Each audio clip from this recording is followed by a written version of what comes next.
여기 요빠라고 하는 도시가 소개되어 있는데 오늘 예수님의 기적과는 상관이 없습니다. 오늘 요나가 요빠에서 배를 타고 다시스로 갔던 곳이기도 합니다. 다음 주부터는 예수님의 기적의 사건들이 일어나게 되고요. 오늘 말씀은 서론에 해당하는 부분입니다. 우리들이 기적을 이해하는 차원에서 말씀을 드리니까 오늘 말씀을 여러분들이 잘 들어야 이제 다음 주부터 예수님의 기적을 우리들이 조금 더 의미 있게 볼 수 있습니다. 오늘 말씀의 제목이 기적의 시작, 틀을 깨라, 이런 제목입니다. 기적에 대한 생각을 우리들이 바로 하는 시간입니다.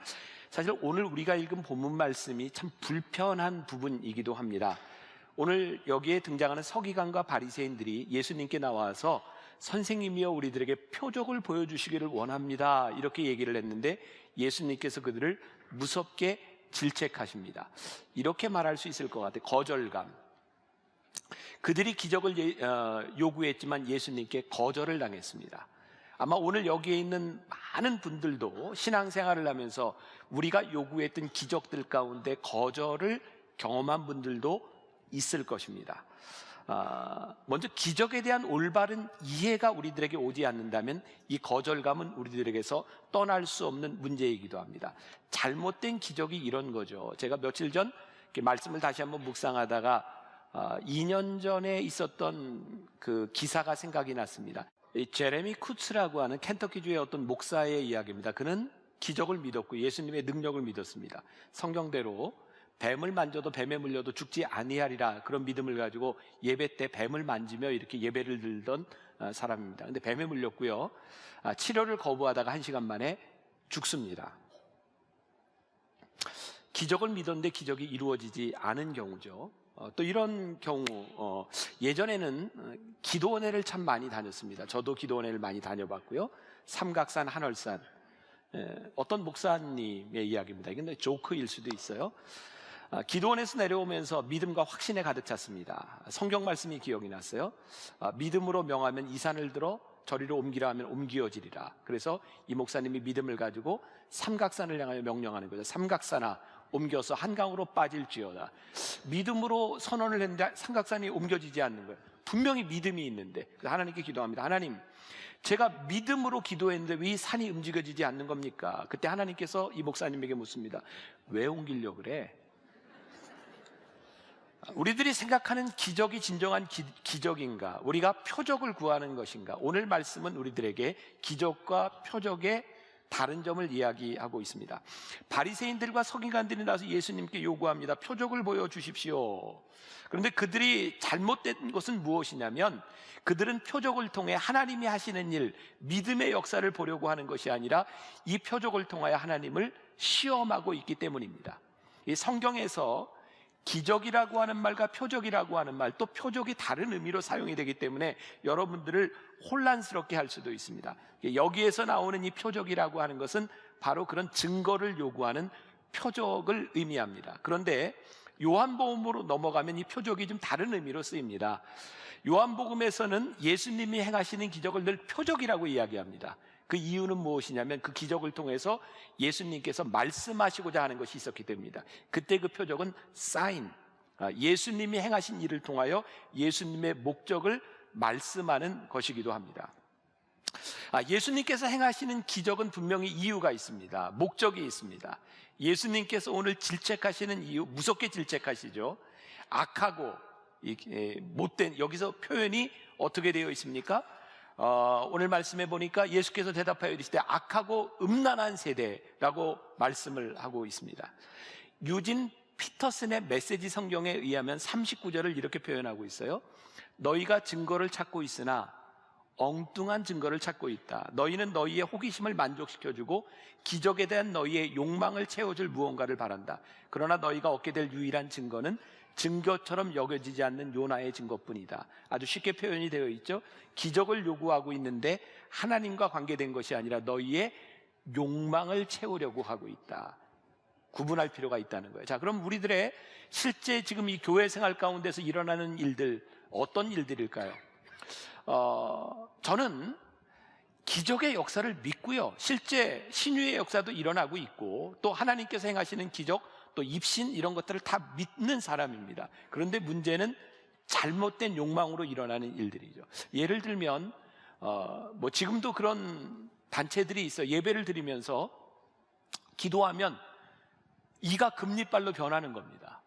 사람들이 거기 모여들어요. 그리고 목사님이 설교하다가 손을 한번 쫙 하면 금가루가 날려요.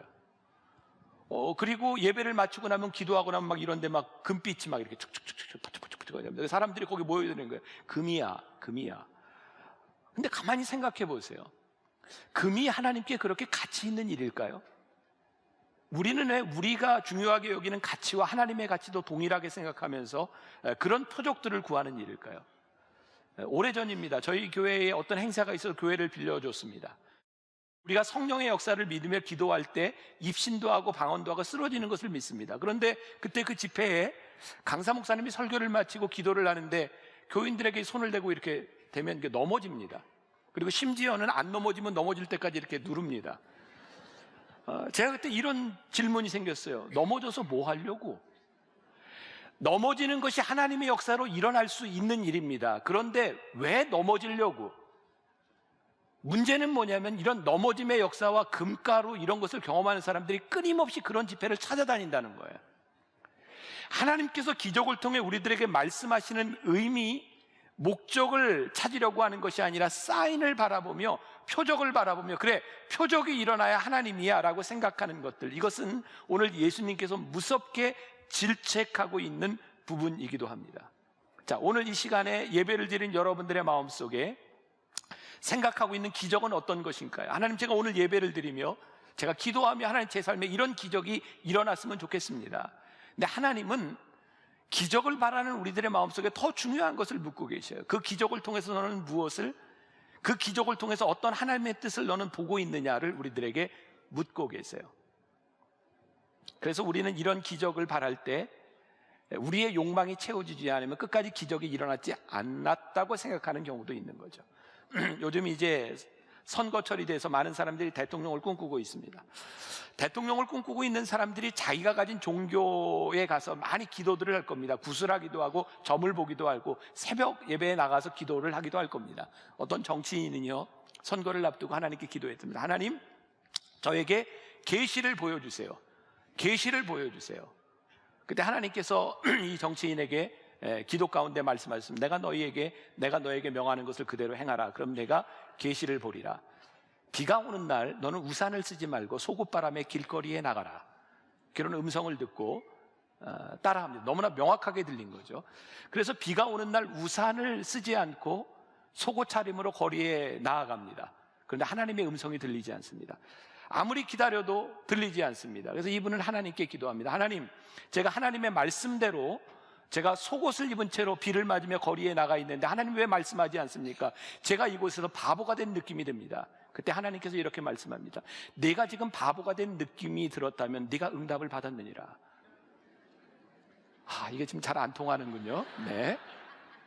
이 사람은요, 하나님께서 가르쳐 주시고자 하는 것과 자기가 듣고 싶은 응답이 계속해서 틀린 거죠. 여러분 가만히 보세요.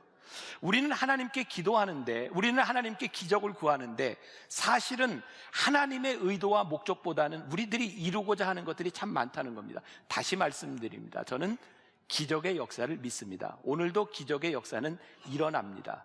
그러나 그것이 올바른 기적인지를 우리들이 보아야 되는 거죠. 이 메시지 성경 영어판에 보면은 조금 아까 읽었던 부분을 이렇게 표현을 하고 있어요. Teacher, 선생님, we want to see your credential. credential이라고 하는 거예요.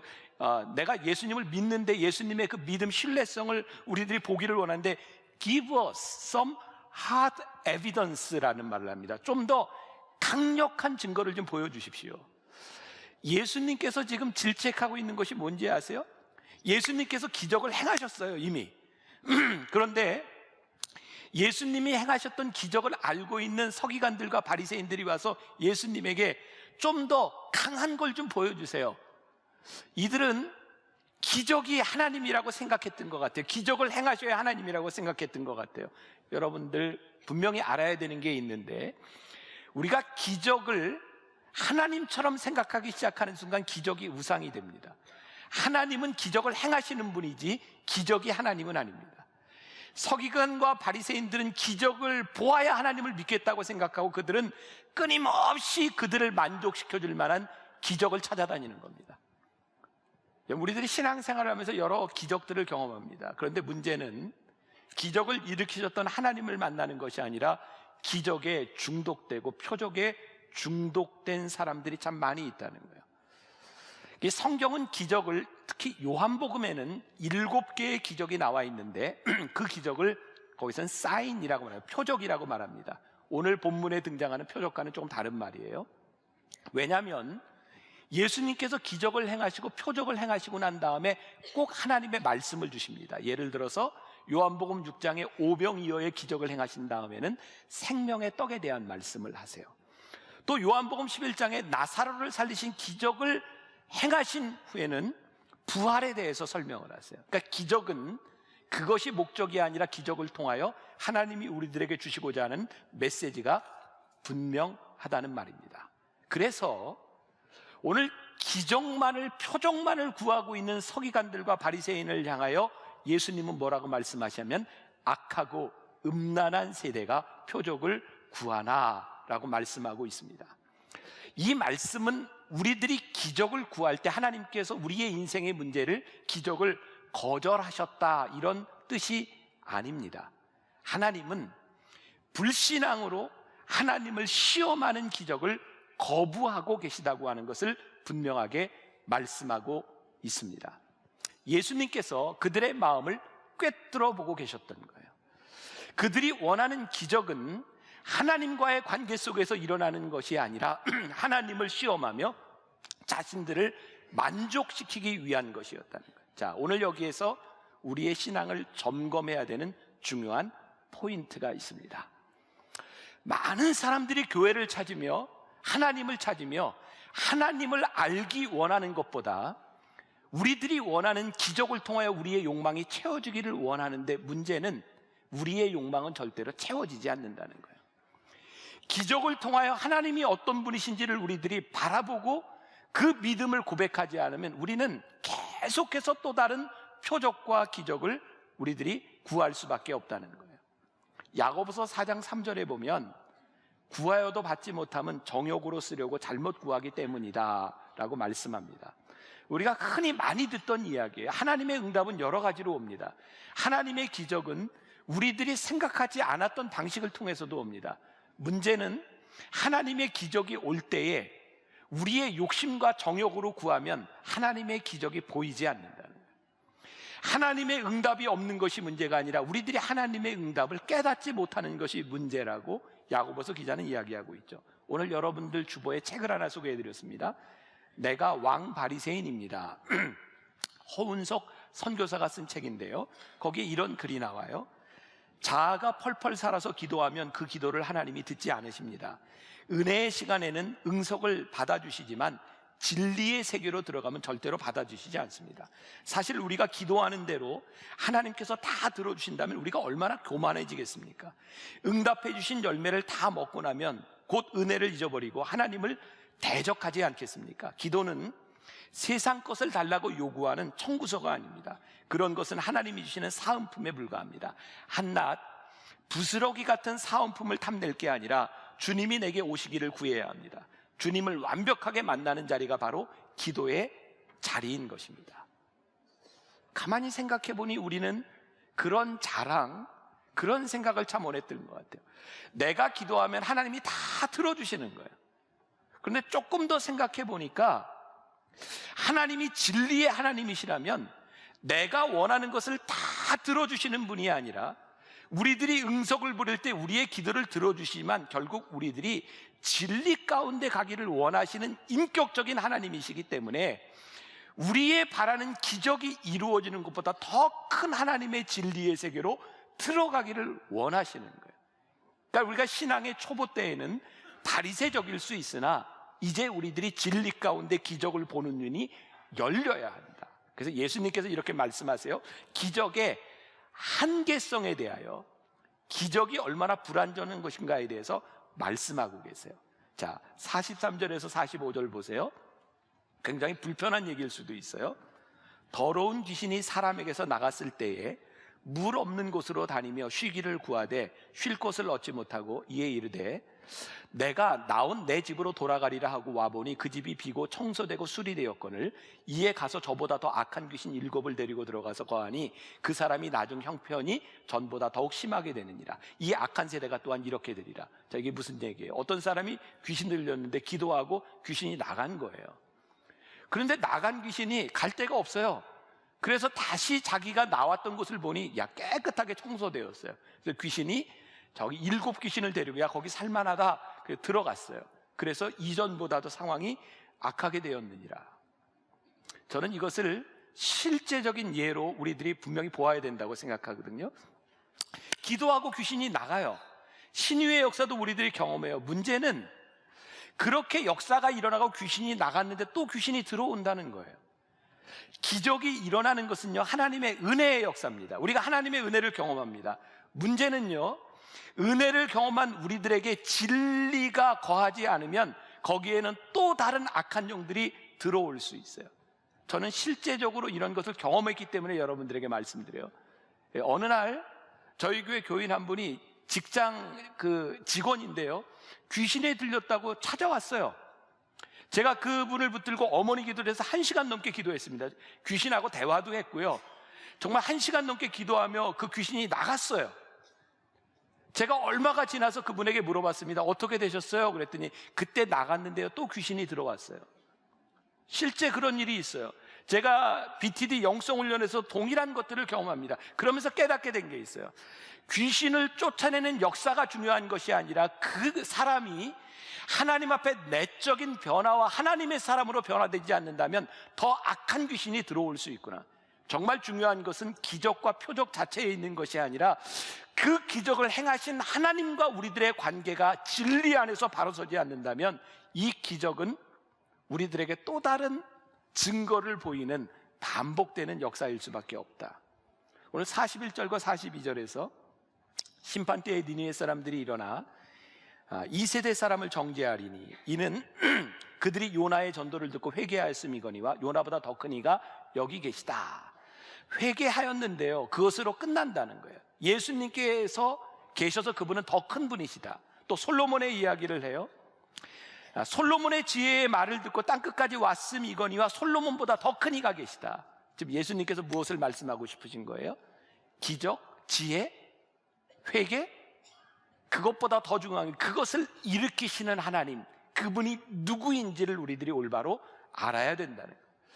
우리들이 구해야 되는 것은 표적과 기적이 아니라 그것을 행하시는 분을 우리들이 구할 때, 표적만을 구하는 것이 아니라 그 주님을, 표적을 행하시는 분을 우리들이 바라보아야 된다. 여러분들이 지금 마음속에 있는 소원, 기적, 표적, 기도의 제목들은 아마 대부분 99% 우리들이 가지고 있는 우리들의 삶의 가시에 대한 문제입니다. 하나님, 이 가시를 우리들에게서 제해해 주세요. 그것이 기적으로 나타나기를 원합니다. 그런데 우리들이 기도하다가요, 이 가시 가운데서 우리의 모습을 봅니다. 하나님을 바라보며 기도하다가 내 몸에 있는 가시로 인하여 내가 하나님께 기도하는 우리들의 모습을 통해 우리들이 겸손을 바라보게 됩니다.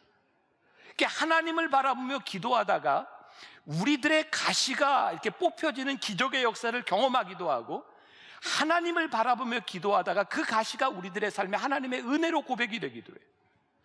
우리가 다음 주부터 예수님께서 행하신 기적을 우리들이 보게 될 텐데, 중요한 것은 그들의 병이 나았다, 그들이 귀신에서 노임을 받았다라고 하는 것이 아니라 그들을 노임받게 하시는 주님을 고백하고요, 그들이 나음을 통해서 그들의 인생이 어떻게 바뀌어 갔나를 보게 되는 거예요.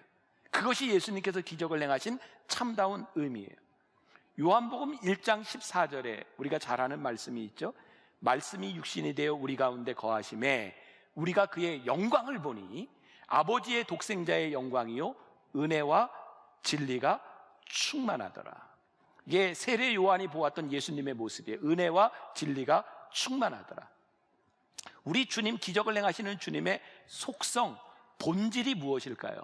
주님 안에는 은혜와 진리가 함께 충만해요. 그러니까 우리들이요, 하나님의 은혜를 입어요. 기적을 통해서 하나님의 은혜를 경험해요. 그런데 동시에 이 은혜를 통하여 하나님의 진리가 우리 가운데 거해야 돼요. 자, 이 땅에 우리들이 이단이라고 생각하는 이들의 문제는 뭔지 아십니까? 하나님의 은혜를 경험하고 기적이 일어나는데요, 그 가운데 진리가 없는 것이 이단이에요. 이 은혜, 우리들이 흔히 이야기하는 영적인 이런 표적들은요, 교회 안에서만 일어나지 않아요. 이단들 뿐만 아니라 다른 영을 가진 이들에게도 동일하게 일어나는 일들입니다. 병을 고치는 일들이 기도로만 이루어지는 것이 아니라 무당의 굿을 통해서도 이루어지는 일입니다. 문제는 그곳에 진리가 없으면 은혜는 은혜로 끝나고 또 다른 표적을 계속해서 구할 수밖에 없기 때문에 우리는 악한 영에 사로잡힌 사람들이 될 수밖에 없어요. 진리가 일어나지 않는 기적은요, 비인격적입니다. 여러분들 보세요. 신유의 역사와 은사를 중심으로 하는 교회들이, 죄송합니다, 이건 일반적인 것은 아니지만 많은 그런 집단들이 쉽게 타락합니다. 이유는 뭐냐면 하나님의 은혜를 경험했는데 그것이 진리 가운데 있지 아니하고 비인격적인 관계로 맺어질 때 쉽게 타락합니다. 어떤 건가요? 기적을 행했는데 그 이후에 금전적인 것과 연관이 돼요. 은사 집회가 이루어지는 어떤 큰 교회의 이야기입니다. 어느 정도 진짜인지는 모르겠지만 그 목사님이 교인들에게 신방을 하면은 이렇게 공개적으로 요구한답니다. 내 신방을 받으려면 1,000만 원을 내세요. 담임 목사님의 신방을 받으려면 1,000만 원을 내야 된답니다. 참, 여러분들 좋은 교회 다니는 거예요. 예?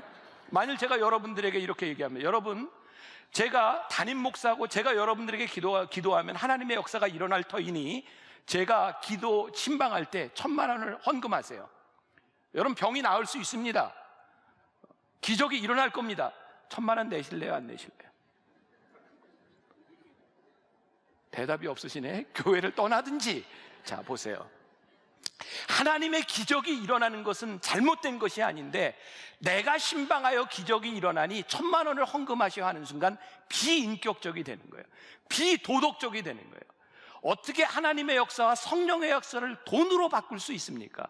어떻게 우리들이 그런 것을 바라보며 거기에 기적을 구할 수 있습니까? 하나님의 은혜가 있는 곳에는요, 하나님의 진리가 충만해야 되는 거예요. 제가 실명을 거론해도 괜찮을 것 같아요. 제가 몇 년 전에 연예인들 모이는 집회에 가서 이렇게 설교를 하는데 굉장히 의외의 사람들이 거기 있었어요. 그 중에 한 사람이 조혜련 씨입니다. 조혜련 씨. 왜 의외라고 생각했냐면 그분이 남묘호랭교에 아주 헌신된 사람이라는 것을 알고 있었기 때문에, 예배하는 것이 제가 굉장히 이렇게 그랬어요. 그래서 제가 어제였는데 제가 어떤 그 연예인 집회를 이렇게 잘 준비하고 있는 분에게 물어봤어요. 요즘 조혜련 씨가 신앙생활 잘 하고 있나요? 그랬더니 저에게 이런 얘기예요. 목사님, 제가 연예인들에게 이렇게 교회 가서 간증하고 이러는 것을 잘 권하지 않는데 기회가 되면 꼭 한번 간증을 들어보세요. 너무너무 귀한 간증을 했어요. 이 조혜련 씨는 예수 믿은 지가 얼마 안 되고요, 그 선배들이, 연예인들이 있는 자리에서 어떤 간증을 했냐면, 왜 여러분들은 예수를 믿으면서 성경을 읽지 않습니까? 그러면서요, 왜 예수를 믿으면서 뜨거운 곳, 무슨 역사 이런 것들을 이렇게 막 찾아다니기를 좋아하면서 왜 성경을 읽지 않습니까? 남묘호랭교에서도 그런 기적이 있습니다. 병자가 낫습니다. 교회가 아니어도 그런 기적들은 일어나는데, 내가 하나님의 말씀을 보면 놀라운 것은 하나님의 말씀이 진리인 것을 깨달았고, 그 말씀이 이렇게 달고 오묘한데 왜 예수 믿는 여러분들이 말씀을 읽지 않는 겁니까? 이상하다고 이런 이야기를 했다는 거예요. 제가 그 이야기를 들으면 아주 공감했어요. 만일 우리가 표적과 이적을 바라보며 우리들이 예수를 믿는다면 우리는 어느 날 굉장히 공허하게 될 것입니다. 왜? 그 속에 진리가 없기 때문이에요.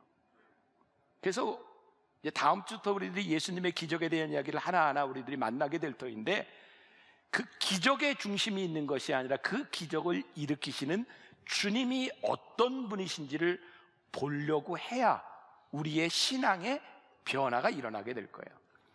고린도후서 12장 9절에 보면 아주 유명한 사도 바울의 고백이 있죠. 나에게 이르시기를 내 은혜가 내게 족하도다. 이는 내 능력이 약한 데서 온전하여짐이라 하신지라. 그러므로 도리어 크게 기뻐함으로 나의 여러 약한 것들에 대하여 자랑하리니 이는 그리스도의 능력이 내게 머물게 하려 함이라. 사도 바울이요, 어느 날 진정한 은혜를 경험하게 돼요. 능력을 경험하게 돼요. 사도 바울에게는 가시가 있었죠. 하나님께 기도합니다. 하나님 고쳐주세요. 근데 그가 그의 가시를 놓고 하나님께 기도할 때 하나님의 임재를 경험해요. 그리고 하나님의 임재 가운데 그의 약함을 보게 되는데, 그 약함이 강함이라는 걸 깨닫게 돼요.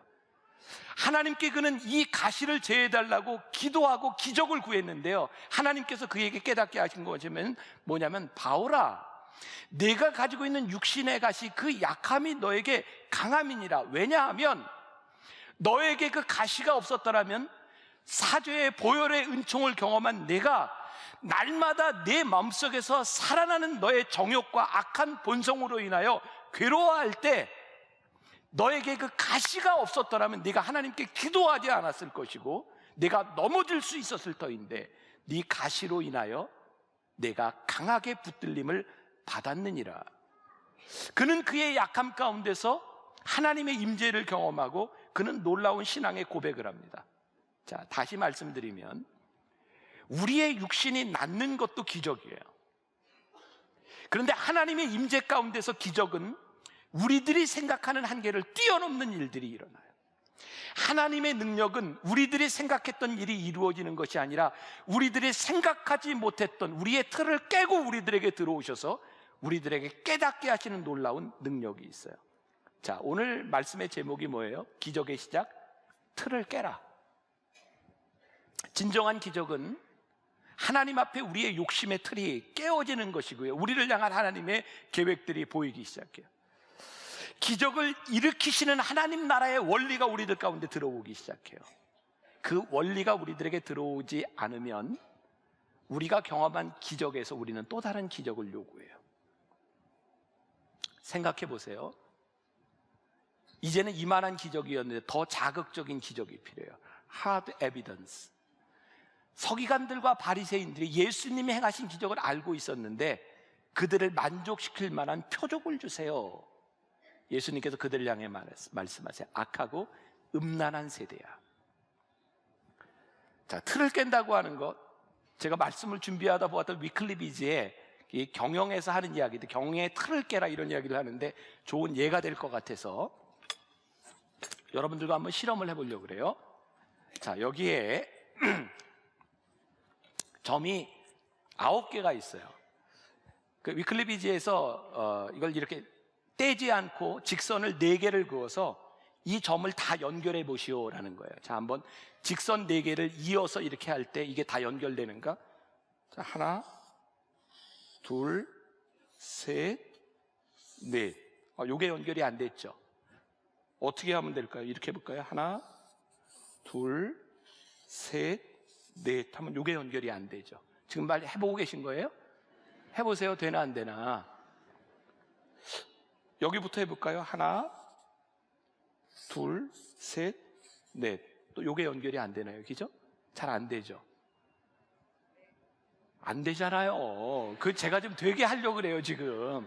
샥. 제가 이제 되게 해볼게요. 되게 해볼게요. 자, 이렇게 일단 하나, 둘, 셋, 넷. 됐어요, 안 됐어요? 됐잖아요. 됐잖아요. 자, 틀을 깨라. 뭐냐면 우리들은 이 선을 요 안에서만 하려고 하니까 점이 이어지지 않는 거예요. 틀을 깨라는 거예요. 여기에서 한번 나와보라는 거예요. 이렇게 나와서 여기도 한번 나와서 이렇게 하면 9개가 다 이어져요. 뭘 해도 감동하지 않는 이 세대를 향하여 참, 네. 뭐 이거 별로 중요한 거 아니에요. 중요한 거. 자, 오늘 여러분들하고 이야기했으니까 틀을 깨라, 틀을 깨라, 기적의 틀을 깨라. 우리들이 생각했던 기적, 우리들의 욕심의 틀이 아니라 그것을 넘어선 하나님과 우리의 관계 속에서 우리를 향하신 하나님의 모습, 하나님의 선한 의지들이 우리들에게 보이기 시작할 때 이 기적은 다른 의미를 가지기 시작하는 거예요. 우리가 몸이 아프고, 오늘도 제가 여기 들어오기 전에 암 수술을 한 분을 위해서 기도했어요. 하나님이 그 병 충분히 고치실 수 있어요. 왜? 하나님은 능력이 있으신 분이니까. 그런데요, 아무리 기도하고 병이 나와도 또 병은 찾아와요. 우리는 그런 존재인 거예요. 그러면 여러분들 매일 병 들었을 말다 이 병 고쳐주시면 하나님은 나의 하나님이고, 이 병 안 고치면 하나님은 나의 하나님이 아니고라고 생각한다면 여러분들은 계속해서 기적을 구할 수밖에 없잖아요. 내 병을 고치시는 하나님을 내가 만날 때, 그분이 나의 하나님임을 고백할 때 이제 이 병이 문제가 되는 게 아니에요. 그 하나님이 내 삶에 인격적으로 역사하시기 시작하는 거예요. 내가 경제적인 어려움 가운데서 하나님께 기도할 때 하나님이 내 문제를 해결해 주셨던 그 하나님을 내가 만날 때, 이제는 내가 부하든 가난하든 그것이 나를 움직일 수 없다는 인격적인 하나님의 관계 속에 우리들이 들어가는 거예요. 그럼 중독된다고 하는 것은 우상입니다. 우리가 신앙생활을 하면서 이 표적의 기적에 중독되어 기적을 따라다니는 사람이 되면 기적이 우리들에게 우상이 되어버려요. 이게 무서운 죄입니다. 악하고 음란한 세대예요. 기적을 통해서 우리들이 무엇을 봐야 돼요? 하나님과 우리들 사이의 올바른 관계, 하나님과의 믿음의 관계, 인격적인 관계 속에서 이제는 그 어떤 것도 우리를 하나님에게서 끊을 수 없습니다라고 하는 관계 속으로 들어가는 거예요. 그것이 하나님께서 우리들에게 기적을 베풀어 주신 이유예요. 기적은요, 우리들이 하나님과의 관계 속으로 들어가는 좋은 매개체가 됩니다. 근데 기적이 우리들에게 우상이 되어서는 안 돼요. 자, 저는 이번 이제 12주 동안 우리들이 말씀을 우리들이 배우면서 저는 여러분들의 삶에 일어나는 기적을 기대합니다. 그 신유의 역사든 경제적인 문제든 여러분들의 인격의 문제든 귀신이 물러가는 문제든 여러분들의 삶에 기적을 기대합니다. 정말 우리들이 기대해야 될 것은 그 기적을 통하여 여러분들이 하나님을 붙드는 일이에요. 나 무엇과도 주님을 바꾸지 않겠습니다. 그래서 우리의 욕심이 아니라 내 기도 가운데 하나님이 기뻐하시는 일이 무엇인가를 보기 시작할 때 우리가 인격적인 그리스도인이 돼요. 여러분, 우리는 정말 열심히 기도하고 하나님의 기적을 체험했던 사람들 가운데서 하나님의 성품을 참 많이 보지 못했어요. 어떻게 그렇게 하나님의 기적을 체험하는데 어쩌면 그렇게 비인격적이고, 어쩌면 그렇게 하나님의 은혜를 경험했음에도 불구하고 끝까지 자기중심적이고, 하나님이 기뻐하시는 일을 우리들이 보기 시작하는 거예요. 여러분, 자녀들을 위하여 기도하는 것이 절대로 잘못되지 않았어요. 근데 여러분, 자녀를 위해 기도할 때 내 자녀뿐만 아니라 다른 이 땅의 자녀들의 모습이 보여야 돼요. 제 아들도 곧 군대를 갈 겁니다. 군대 가는 자녀들을 위해서 얼마나 많이 기도해요? 근데 우리는 이런 기도는 안 했으면 좋겠어요. 하나님, 우리의 편한 곳에 보내주세요. 왜? 우리 자식 편한 곳에 가면 누군가 남의 자식 그 자리 가야 되잖아요. 하나님이 진짜 원하시는 일일까요? 아니요. 하나님, 내 자식 어디에 있든지 하나님 앞에 귀한 자식으로 훈련받게 하시고 연단받게 하시고 이기게 해주세요. 우리 교회를 위하여 기도하는 거 잘못되지 않았어요. 그런데 우리 교회를 위해 기도할 때 다른 어렵고 힘든 교회들이 우리들의 눈에 보여야죠. 우리 교회가 잘 되는 것이 문제가 아니라 너무너무 마음 아프잖아요. 큰 교회들이 전도한다는 이름으로 작은 교회 앞에 버스를 세워놓고 교인들을 실어가는 일들, 그런 거 하지 말아야 되잖아요. 교회가 부흥하는 것이 나쁜 것이 아니라 우리 교회를 사랑하시는 하나님께서 다른 교회를 향한 하나님의 마음도 있다는 걸 우리들이 보아야 되잖아요. 어떻게 남의 교회 교패가 붙여 있는 곳에 가서 우리 교회 와서 목사님 설교 한번 들어보세요. 어떻게 그렇게 전도할 수 있어요? 하나님의 마음이 보여야 우리들이 하나님 앞에 기도하는 것이 진정한 기적의 역사가 되고 하나님의 성품이 우리 가운데 들어오게 되고 우리들이 더 큰 하나님의 뜻을 볼 수 있잖아요. 하나님이 행하시는 기적을 통해 우리를 향한 하나님의 마음을 여러분들이 배워가는 시간, 여러분 기도하셔야 돼요. 하나님, 이번 기간에 하나님의 기적의 역사가 우리의 삶에 일어나게 하여 주옵소서. 그것이 정말 하나님을 알아갈 수 있는 시간들이 되게 하여 주옵소서. 우리들에게 정말 그런 간증이 넘치는 새로운 말씀의 시리즈가 되기를 주님의 이름으로 다시 한번 부탁합니다. 오늘 이 시간에도 인터넷으로 생방송으로 예배를 드리는 많은 분들이 있는데, 지지난주 인사 혹시 기억하세요? 어떻게 인사했죠? 참 감사해요. 이렇게 잘 잊어버려 주셔서.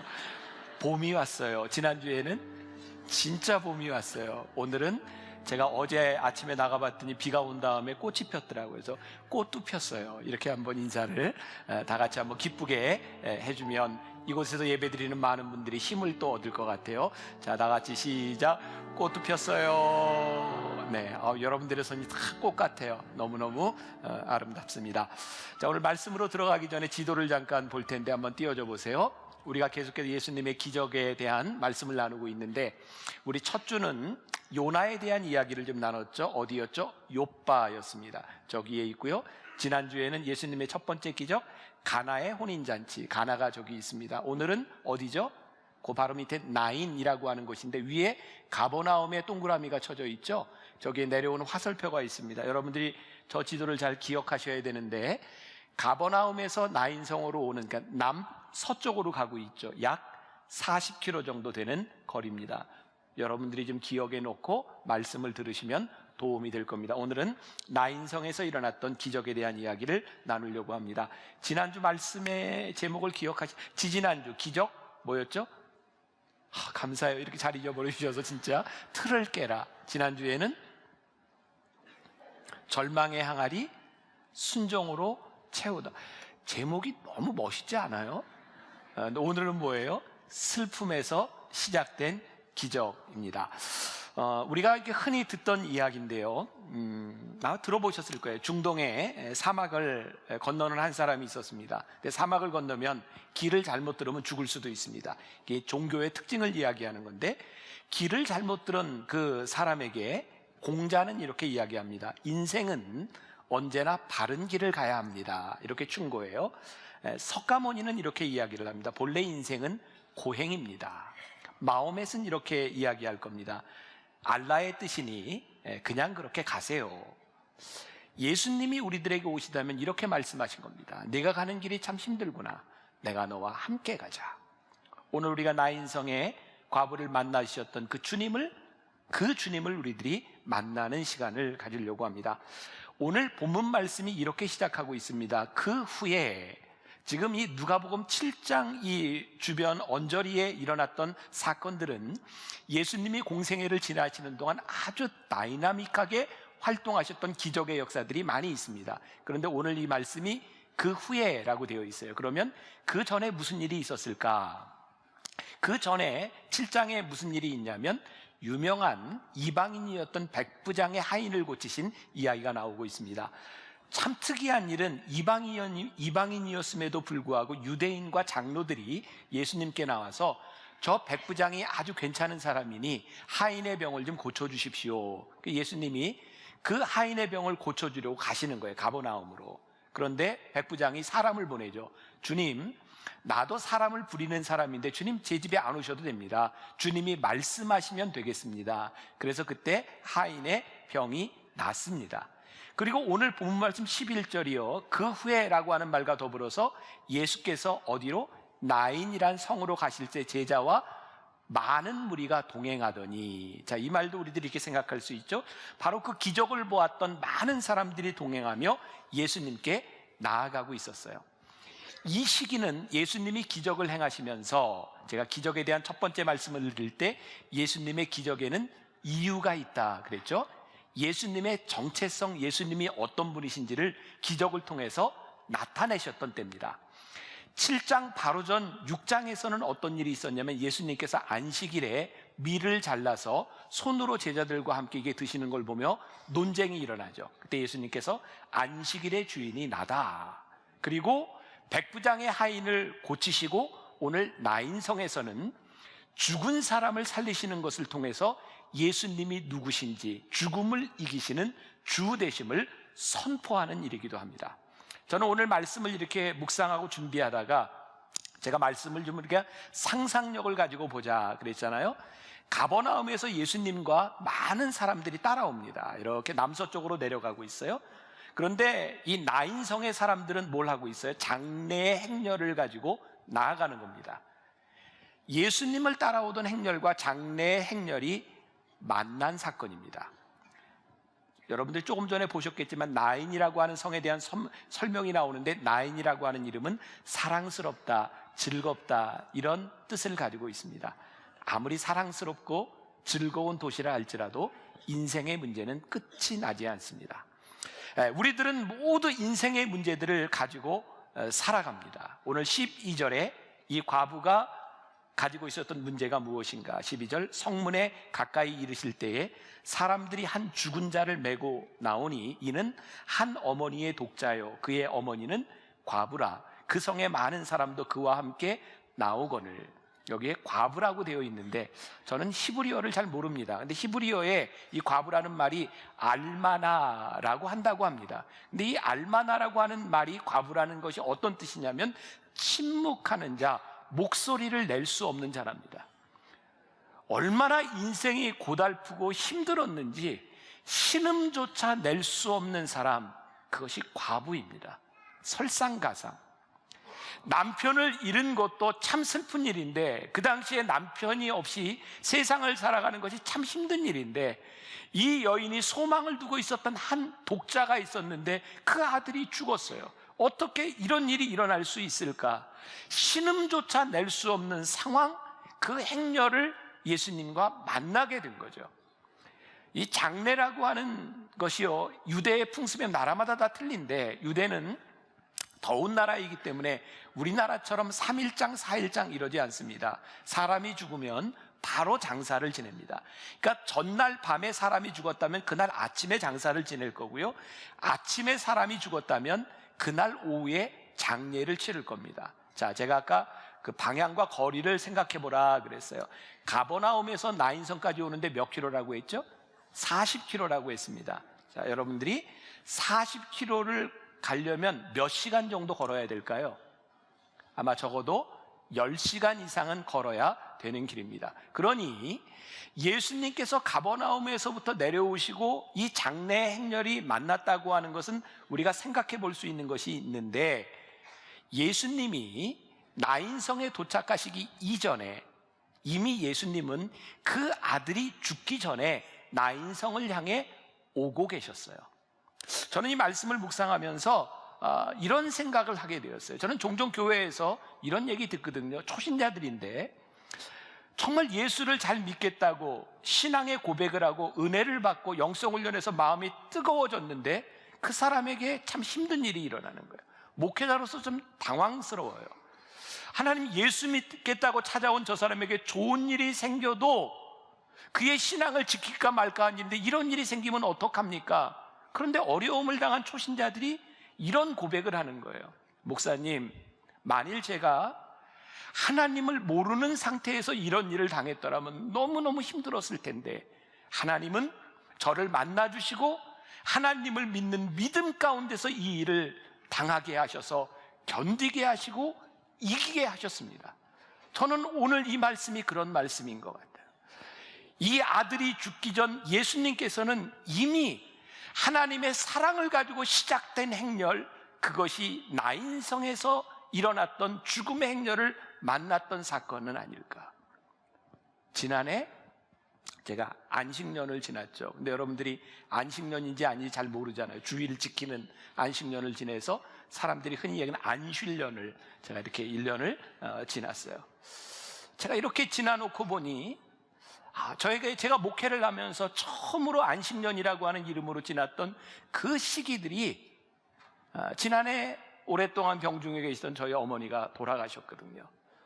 또 제 삶에 가장 힘들었던 우리 딸아이가 먹는 약이 부작용으로 인해서 너무너무 힘든 시간을 지났거든요. 지나놓고 보니 하나님께서 저에게 이 안식년을 허락하시지 않았다면 내가 그 시간을 어떻게 지났을까?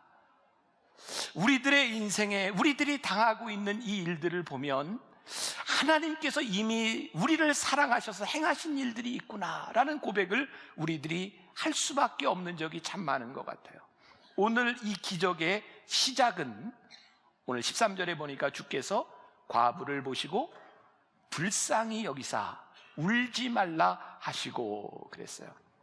지난주에 가나의 혼인잔치에서 시작된 기적은 포도주가 떨어졌을 때 일어난 기적이었고, 오늘은 불쌍히 여기사 예수님의 마음에서부터 이 기적이 일어나고 있어요. 제가 여러분들에게 또 이렇게 부탁하는 게 있죠. 성경 말씀을 보고 묵상할 때 이왕이면 여러 성경, 가능하면 2개 이상의 성경을 보고 이렇게 묵상하면 훨씬 더 좋겠다. 저도 말씀을 준비할 때 여러 성경을 놓고 봐요. 제가 이 말씀을 준비할 때 NIV라고 하는 영어 성경을 보게 되었는데 13절에 이렇게 되어 있더라고요. 제가 발음이 좋으면 읽어드리면 좋은데 한번 띄워줘 보세요. When the Lord saw her, 예수님께서 그녀를 보았을 때 His heart, His가 누굴까요? 예수님의 마음이에요. His heart went out to her. 예수님의 마음이 그녀에게로 갔다. 그리고 예수님께서 이렇게 말씀하셨다. Don't cry, 울지 말아라. 제가 오늘 이 새벽에 이 말씀을 붙들고 제가 준비한 말씀을 붙들고 기도하는데 오늘 예배드리는 우리를 향하여 우리 주님께서 하시는 말씀이 울지 말아라. 사랑하는 딸아, 사랑하는 아들아, 내가 너를 불쌍히 여겨 내 마음이 너에게로 들어갔으니 울지 말아라. 이 말씀이 오늘 우리 성도들을 향해 어쩌면 과부처럼 죽음의 행렬을 가고 있는 이 시간에 누군가를 향해 우리 주님께서 말씀하시는 것은 아닐까?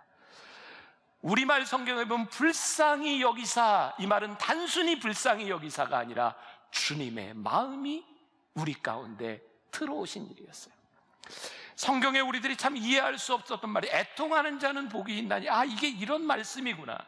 우리들이 애통하며 울고 힘들 때 주님의 마음이 우리 가운데 들어오셔서 우리의 상한 심령을 위로하시고, 오늘 15절 말씀에 보니까 예수께서 그 아들을 살리셔서 그 과부에게 주세요. 다른 성경에는 이렇게 영어로 get back 이라고 되어 있는데, 유진 피터슨이 쓴 메시지 성경에 보니까 이렇게 표현이 되어 있더라고요. Jesus presented him to his mother. 예수님께서 그 아들을 어머니에게 주셨다라고 하는 말을 present라고 하는 말이 명사로 선물이라고 하는 말도 있잖아. 제시하다, 주다라고 하는 말이죠. 우리 주님께서 그 아들을 살리셔서 그 여인에게 선물로 주셨구나. 아파하는 그 여인 울지 말라고 말씀하시며 우리 주님께서 그 여인에게 선물로 주셨구나. 이것이 기적의 사건이에요. 제가 얼마 전에 읽었던 책이 있습니다. 미국에서 목회하는 의사이자 목사인 배성호 목사님이 쓴 완전한 치유, 완전한 건강이라는 책이 있었어요. 거기에 보면 이런 말이 나와요. 미국 사람들이 헤어질 때 하는 인사가 있죠. 굿바이, 굿바이. 근데 이 굿바이라고 하는 말에 어원이 이렇대요. God be with ye. 저 Y라고 하는 것은 고어체죠. You라고 하는 말입니다. 하나님이 당신과 함께 하시기를, 그게 굿바이라는 거예요. 그 책에 보면 이렇게 또 표현이 되어 있어요. 예수님께서 십자가에 달리실 때 양편 강도가 있었는데 한 사람이 주님 나를 기억해 주세요 그랬더니 예수님께서 굿바이 인사하셨던 게 하나님께서 너와 함께 하시기를, 우리들에게 그렇게 인사하셨다. 마가복음 5장에 12년 동안 혈루병을 앓던 여인을 예수님이 고치신 게 나와요. 혈루의 근원이 말랐어요. 그런데 예수님께서요 34절에, 마가복음 5장 34절에 이렇게 말씀하세요. 예수께서 이르시되 딸아, 내 믿음이 너를 구원하였으니 평안히 가라. 내 병에서 놓여 건강할지어다. 왜냐하면 이 전절에 보면 이 여인이 병이 났었는데 두려워서 떨고 있었어요. 예수님의 기적은 우리들의 몸이 나은 현상으로 끝나는 것이 아니라 우리와 함께 하시는 평안 가운데 우리들과 새로운 관계 속으로 들어가세요. 누가복음 17장에 보면 아주 유명한 10명의 문둥병자들이 예수님께 나와서 다윗의 자손이여 우리를 불쌍히 여기소서 한 장면에 예수님께서 너희들 제사장에 가서 너희의 몸을 보여라 그랬더니 그들이 가다가 몸이 나은 거예요. 근데 10명 중에 유독 한 사람만 예수께 나와서 감사드리죠. 근데 예수님께서 이렇게 말씀하세요. 내 믿음이 너를 구원하였느니라.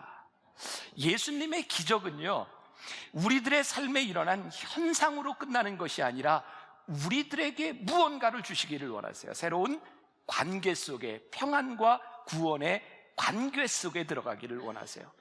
우리가 잘 아는 요한삼서 1장 2절에 보면 사랑하는 자여 내 영혼이 잘됨 같이 내가 범사에 잘되고 강건하기를 간구하노라. 그러니까 우리 주님은 단순히 우리들의 문제 해결에서 끝나는 것이 아니라 우리들과 새로운 관계 속에 들어가기를 원하세요. 지난해 1년 전이에요. 저희 교회 이루다 목사님이 와서 설교했던 그 예화 중에 하나인데 제가 기억이 나는데 여러분들은 기억하시는지 모르겠어요. 어떤 그 장로님이요, 사냥을 참 좋아하는데 사냥을 가기 전에 하나님께 기도하는 거예요. 하나님, 제가 숲에 나가서 사냥을 할 텐데 곰을 하나 잡아서 이 곰을 가지고 교인들이 다 같이 이렇게 수프도 끓여 먹고 곰을 박제해서 팔아가지고 건축 헌금에 쓸 수 있도록 주님 도와주세요. 간절히 기도를 하고 총을 들고 나갑니다. 근데 그 시간 숲속에 곰도 기도를 하고 있었대요. 어떻게 기도하냐 이런 건 묻지 마세요. 곰이 뭐라고 기도했냐면, 하나님, 오늘도 저에게 일용할 양식을 주셔서 감사합니다. 그리고 기도하고 있었는데 이 사냥을 하러 나간 장로님과 곰이 딱 마주쳤는데, 장로님이 곰을 잡은 게 아니라 곰이 장로님을 잡아먹게 된 거예요. 장로님이 잡아먹히면서 하나님께, 하나님, 왜 제 간절한 기도를 안 들어주세요? 그랬더니 하나님이 이렇게 말씀하셨대요. 나는 간구하는 기도보다 감사하는 기도를 좋아한다. 그래서 곰이 잡아먹었다. 뭐 이런 얘기예요. 근데 무슨 얘기예요?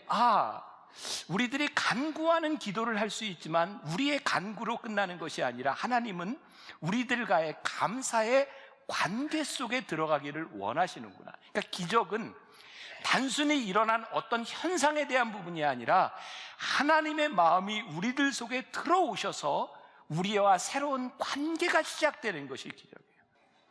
로마서 5장 8절에 보니까 우리가 아직 죄인 되었을 때 그리스도께서 우리를 위하여 죽으심으로 하나님께서 우리에 대한 자기의 사랑을 확증하셨느니라. 예수님의 마음이 그녀에게로 들어간 것은요, 그 마음이었어요.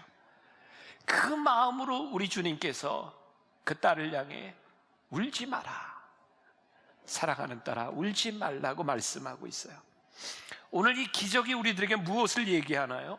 16절 말씀해 보니까 모든 사람이 두려워하며 하나님께 영광을 돌려 이르되 온 선지자가 우리 가운데 일어나셨다 하고 또 하나님께서 자기 백성을 돌보셨다 하더라.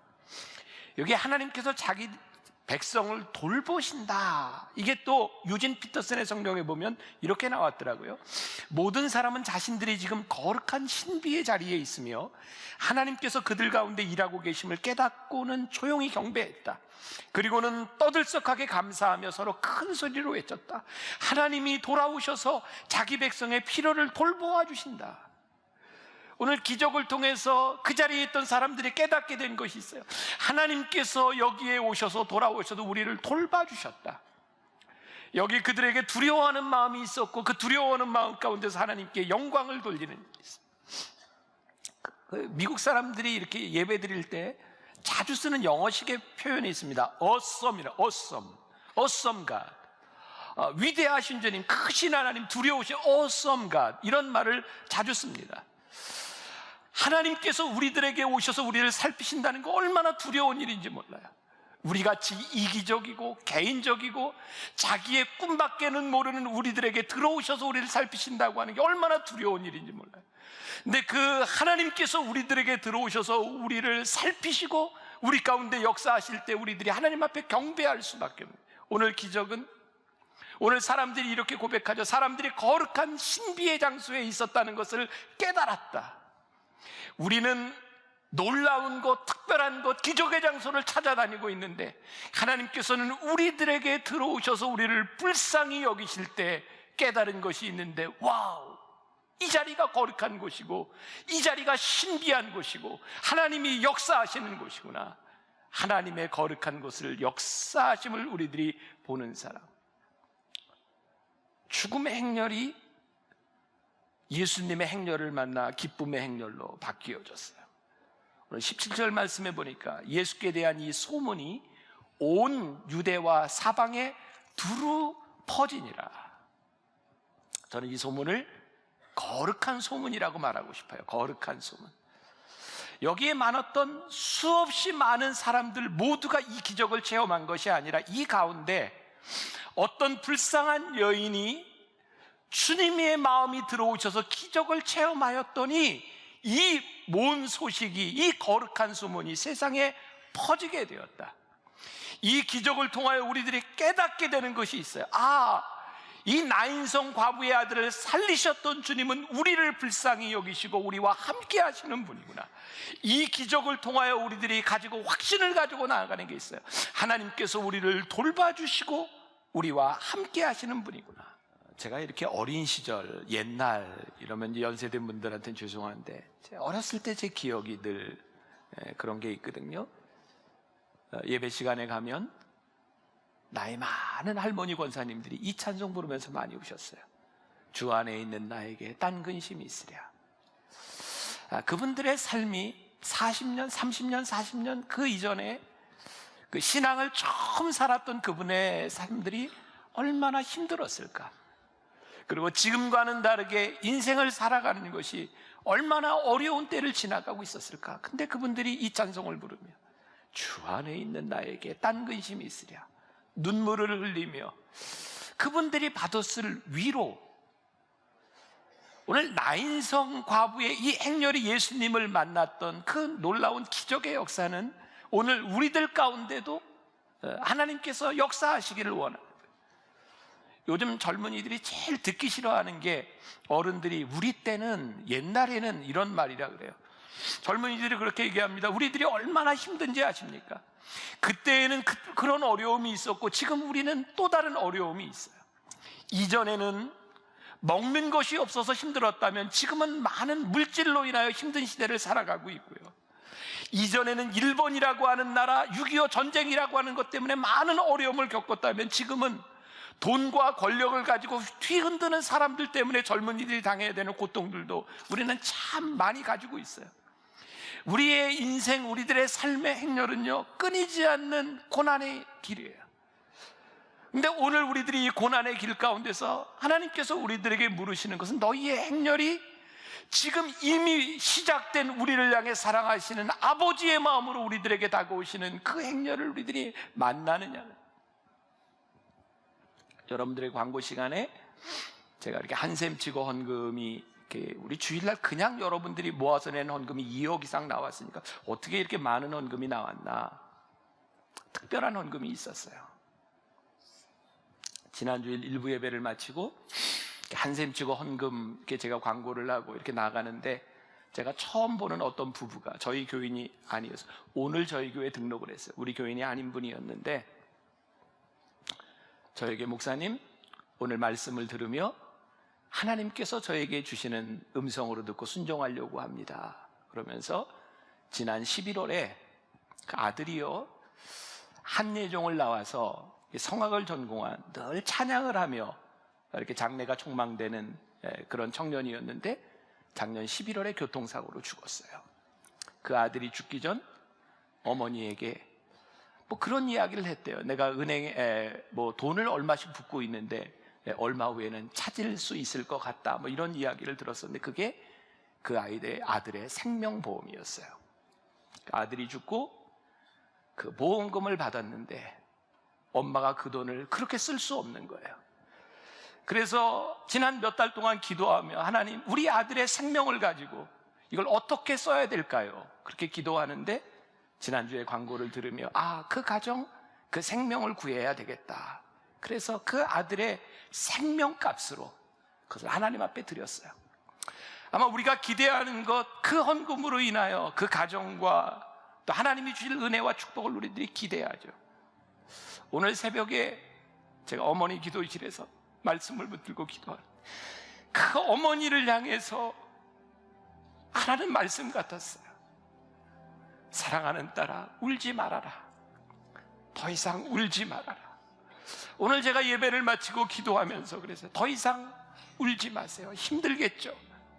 그 아들을 잊는 거 너무너무 힘든 일이겠죠. 그러나 더 이상 울지 마세요. 오늘 우리를 향해서 어쩌면 그 누구보다도 힘든 장래의 행렬을 가지고 나가는 우리를 향해서 우리 주님께서 이 나인성 과부의 아들을 살리신 기적을 통해 우리들에게 하시는 말씀입니다. 사랑하는 아들아, 사랑하는 딸아, 내 마음이 너에게 들어가 내가 너를 아는데 더 이상 울지 말아라. 이번 기적에 대한 말씀을 나누며 우리를 새롭게 하고 우리를 살리시는 거룩한 소문들이 우리들에게서 퍼져나가는 그런 역사를 기대하고 기대해요. 오늘 여러분들과 함께 하시는 하나님, 여러분들의 인생에 찾아오시는 하나님을 여러분들이 기대할 수 있기를 간절히 소원합니다.